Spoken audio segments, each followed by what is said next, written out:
మోసాల్లో Gulf ఏజెంట్ల మోసాలే వేరయా అన్నట్టు ఉంటున్నాయి. ఏజెంట్ల చేతిలో మోసపోయి గల్ఫ్లో నరక యాతన పడుతున్న అభాగ్యులు ఎంతో మంది. అలా ఏజెంట్ల చేతిలో మోసపోతున్న వారి సంఖ్య క్రమంగా పెరుగుతోంది. లక్షల రూపాయలు దండుకొని మాయ మాటలతో గల్ఫ్ పంపే ఏజెంట్ల మోసాలు ఒకెత్తైతే అసలు గల్ఫ్ పంపకుండానే దోచేవారు మరికొందరు. కంపెనీ వీసాల పేరుతో కోట్ల రూపాయలు వసూలు చేసి పారిపోయేవారు ఇంకొందరు. ఒకర్నో ఇద్దర్నో కాదు, ఏకంగా వందల మందిని నట్టేట ముంచేస్తున్నారు ఈ కేటగాళ్లు.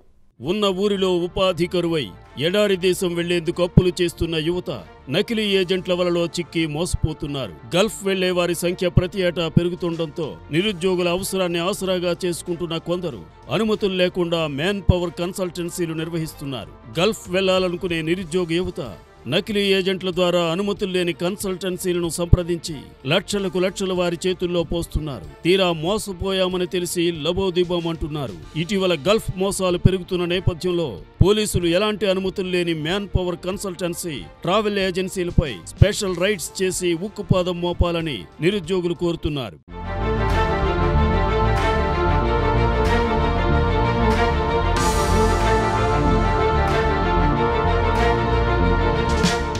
ఉత్తర తెలంగాణలోని ఉమ్మడి కరీంనగర్, నిజామాబాద్, ఆదిలాబాద్ జిల్లాల నుంచి గల్ఫ్కు వెళ్లే వలస కార్మికులు ఎక్కువగా ఉంటారు.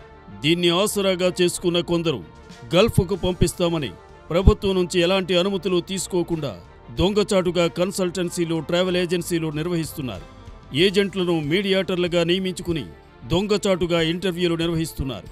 గల్ఫ్లో ఉన్న సప్లై కంపెనీల నుంచి అనధికారిక ఒప్పందాలు చేసుకుని ఇక్కడ నుంచి వీరి ద్వారా రిక్రూట్ చేసిన నిరుద్యోగులను సదరు సప్లై కంపెనీలకు అప్పగిస్తున్నారు. కన్సల్టెన్సీ నిర్వాహకుల మాటలు నమ్మి గల్ఫ్ వెళ్లిన తరువాత ఇక్కడ చెప్పిన ఉద్యోగాలకు కంపెనీ చేయించే పనులకు పొంతరలేకపోవడంతో ఎడారి దేశాల్లో ఇబ్బందులకు గురవుతున్నారు.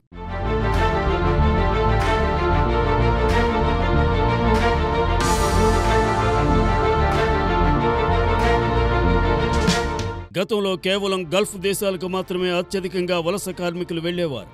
ఇటీవల యూరోప్ దేశాల్లో ఎంప్లాయ్మెంట్ పేరుతో లక్షల్లో జీతం అంటూ కన్సల్టెన్సీలు, ట్రావెల్ ఏజెన్సీల నిర్వాహకులు నిరుద్యోగులను ఆకర్షిస్తున్నారు. అయితే నేరుగా యూరోప్ దేశాలకు పంపకుండా బ్యాంకాక్, థాయిలాండ్, మలేషియా, ఆర్మేనియా వంటి దేశాలకు పంపించి చేతులు దులుపుకుంటున్నారు. ఆయా దేశాలకు వెళ్లిన వెంటనే బాధితుల పాస్పోర్ట్లు లాగేసుకుని సైబర్ క్రైమ్ ముఠాలకు అమ్మేస్తున్నారు. దీంతో మోసపోయిన బాధితులు ఎలాగోలా ఆ ముఠాల బారి నుంచి తప్పించుకుని స్వదేశానికి చేరిన ఘటనలు లేకపోలేదు.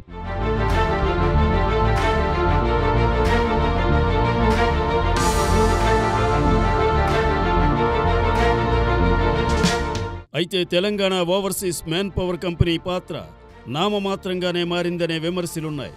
గల్ఫ్లో ఉన్న ఆయా కంపెనీలతో టామ్ ఒప్పందాలు చేసుకుని యువతను ఎంపిక చేయడంలో వెనుకబడిందనే ఆరోపణలు ఉన్నాయి. దీన్ని ఆసరాగా చేసుకుంటున్న నకిలీ ట్రావెల్స్, కన్సల్టెన్సీలు ఎక్కువ జీతాలను ఆశ చూపిస్తూ మోసాలకు పాల్పడుతున్నట్లు తెలుస్తోంది. అయితే కన్సల్టెన్సీలు లేదా ఇతర ట్రావెల్స్ ద్వారా విదేశాలకు వెళ్లే వలస కార్మికులు రిజిస్టర్డ్ అయిన ఆయా కంపెనీల వివరాలను కేంద్ర విదేశీ వ్యవహారాల శాఖ వెబ్సైట్లో ఉంచుతుంది. కానీ గల్ఫ్ వెళ్లే చాలామంది వలస కార్మికుల్లో పెద్దగా చదువురాని వాళ్లే ఉండటంతో వెబ్సైట్ విజిట్ చేసి కంపెనీ వివరాలను నిర్ధారించుకోలేకపోతున్నారు.